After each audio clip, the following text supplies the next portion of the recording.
Okay guys, Nicholas here, aka Matthijs on HeadFi, and I am here today with a digital audio player by Shozy called the Alien Plus. Now this isn't released yet, this is a preview of this product thanks to Charles at Shozy and Jacob, aka yacobx on HeadFi. So thanks guys, a big shout out to you for letting me test this out. So, what is the Shozy Alien Plus? Shozy's goal with Alien Plus was to create a simple music player, and simple in both the circuitry and in the user interface, in order to give you the best sound they could at the price point. So, how did they set out to accomplish this? Well, they used a really nice DAC. It's a desktop quality DAC from AKM, and it's the model AK4495 SEQ DAC. I hadn't heard this before, but I really like this DAC. I'm a big fan of AKM DACs anyway, and this might be my favorite yet. In the circuitry, they also use Muses and Texas Instruments op amps. And they don't specify which ones. I tried to find out, and don't ask, they won't tell you. It's part of their secret sauce in the circuitry. And what else about this guy? The circuitry on its leads to about 121 decibel signal to noise ratio, which is really good. It means you get a black background, and you're going to get you should get good dynamics out of it, which I experienced. Regarding file format support, right now this only plays PCM files. They might add in DSD support in the future, but for now it plays FLAC, WAV, MP3, and if you got them, it will play 8 files. I don't have any. Maybe you guys do. And for those file types, it will play up to 24-bit 192 kilohertz resolution files. So that's a little bit about file support and what I know about the circuitry, because they're not going to tell you a lot about it. And the actual player, it's a metal player, and I'm going to give you a little tour of the player now. So you can see the front here. We've got the screen, and it's a very simple screen. I'll show it to you in a minute when I turn it on. It has a back button. So this goes back through lists. It's also the skip back through tracks button. The play, pause, and enter button in the middle. Over here on the right, you have a this one will go down through the list, or forward through the list, and it's also forward skip through songs. So it's got those three for general navigation. Let's look at the left side of the player. Right here, you have a reset button. It's not the usual pinhole. It's just it's a slightly recessed button that you can push. And then at the top, you have a page down button for navigating through lists more quickly. And down here, you have the return button. Over on the right side, you have a volume dial. And it's plastic, but it's pretty tactile. It seems fine to me. On the bottom of the device, you've got just the micro USB port. And on the top of the device, you have the on-off button, which it's just slightly raised. You have the micro SD card slot, which is pretty darn recessed. I actually had to use another micro SD card to get it fully seated and to eject it. You have a shared line and optical out port, and over on this side you've got the headphone jack, and those are both 3.5mm ports. And on the back is just a back plate, and you can take this off. You won't see anything inside. The boards have everything sandwiched and hidden below, but I did notice that it has what looks to be a user replaceable battery. At least it looked like it to me, so that is cool.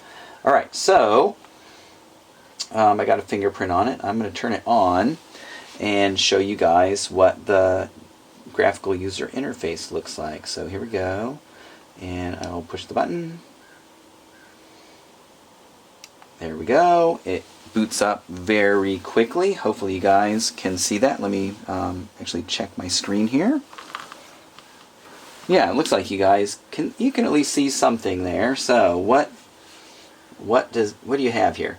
So, going through the list, you push the button each time you want to go through one of the items. If you just push it down and hold it, it won't scroll down through the list or move sequentially down through the list. You have to tap it every time.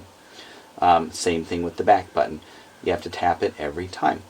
And then they have this page down button, but it doesn't work on the menu. There just aren't enough menu items there. That will work once you get into your music folders. Okay, so now playing, pretty self-explanatory.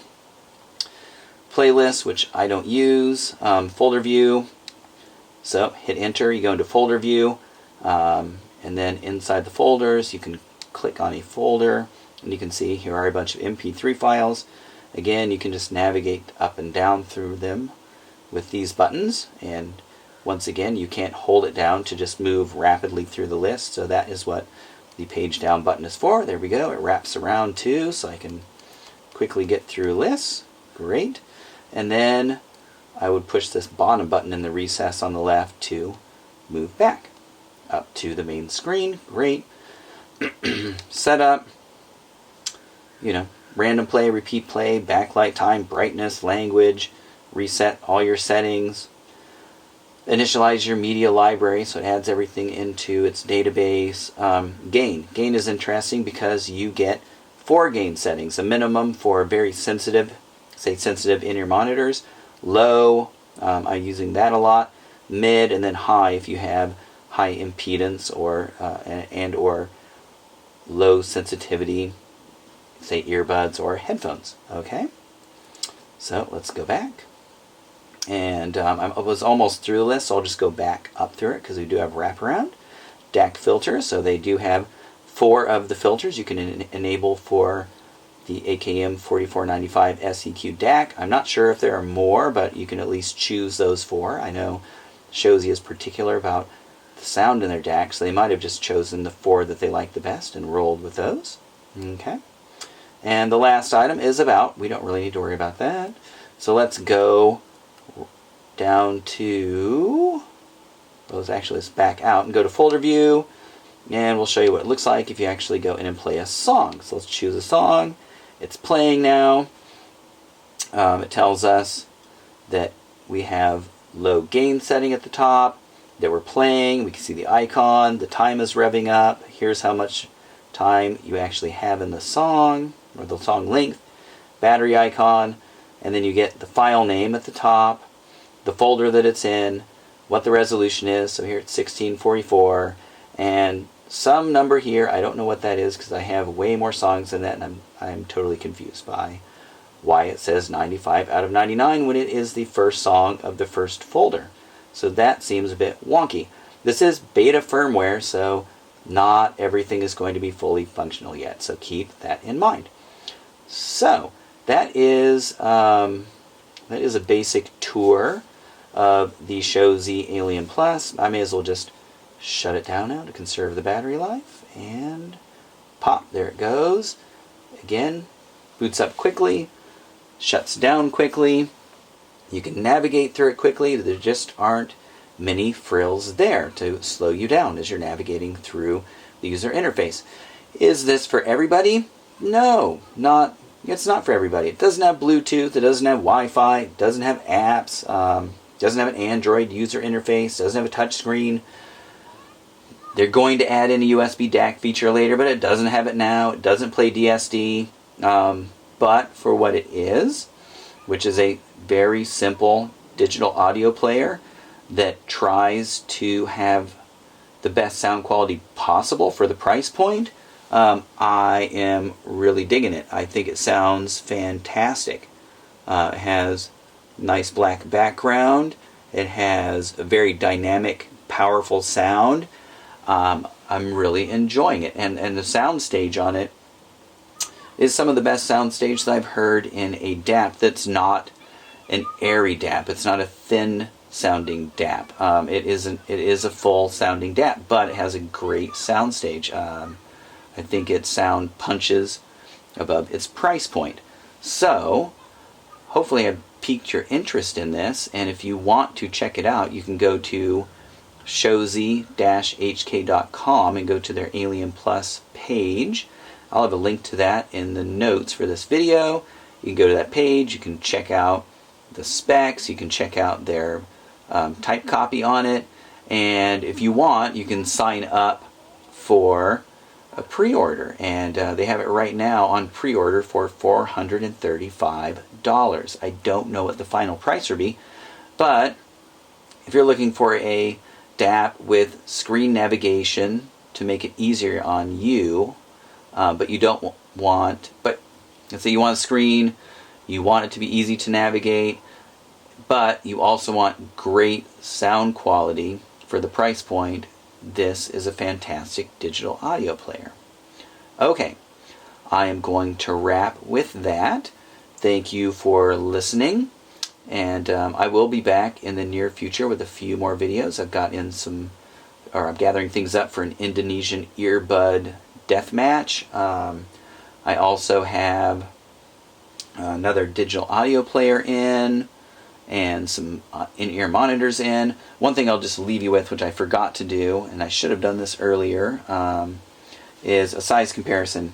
So here it is next to the Shanling M5 and the iBasso DX80. So just size reference, you know, this is a normal size DAP. I wouldn't consider it a large DAP or a small DAP. It's normal size. Okay, so there you go. I'm going to wrap up and go make some dinner. Thanks for watching, guys, and until next time, happy listening. Bye-bye.